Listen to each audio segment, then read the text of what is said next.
I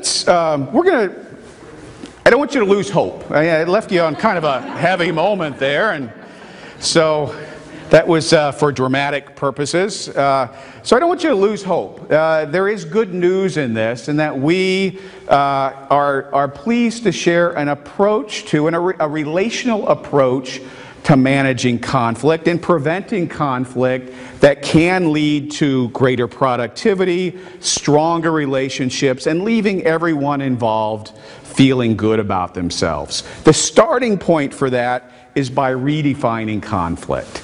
Now, a lot of us have this stereotypical image of conflict in our minds where you've got two red-faced people, nose to nose, screaming at each other, right? That's what we often think about in terms of conflict. But actually, this is just one manifestation of conflict. Conflict can present in many forms. And to understand conflict, we need to understand the motivation behind it, the motives that drive all of us. And it begins with understanding the universal motive for all of us. We all want to experience a sense of self-worth. We all want to be valued for ourselves and for what we value. And this motivation we've learned in our work, and I'm sure you can relate to this, is extremely important in understanding relationships and ultimately conflict. So it's the basis for what we'll talk about the remainder of our time together. So the other thing we need to know is that motivation changes in conflict.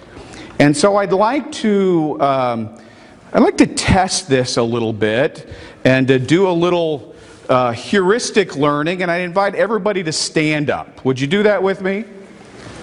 And I want you to get a partner. Look at that partner. Everybody got a partner?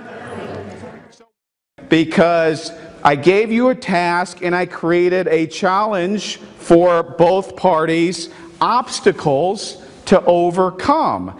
And in a very small way, and perhaps you felt it, maybe more substantially than others, your motivation changed in that moment.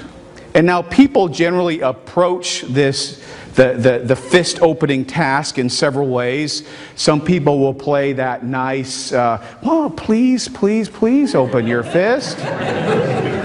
Others kind of stand back and use a more logical approach. Some people will pull their wallets out and offer a $5 bill, and the person reaches out to get it. And then other people go hands-on right away. They're wrestling. It's MMA in the middle of the classroom. So this is the way conflict works, and we'll explore this a little more as we go on. So let's come to a very clear, straightforward definition of conflict.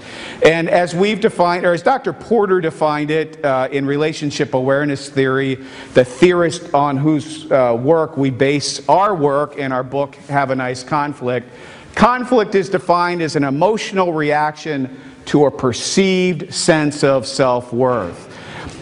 My self-worth is being put at risk, in my opinion, and so my motivation changes in that moment. I'm going into protection mode.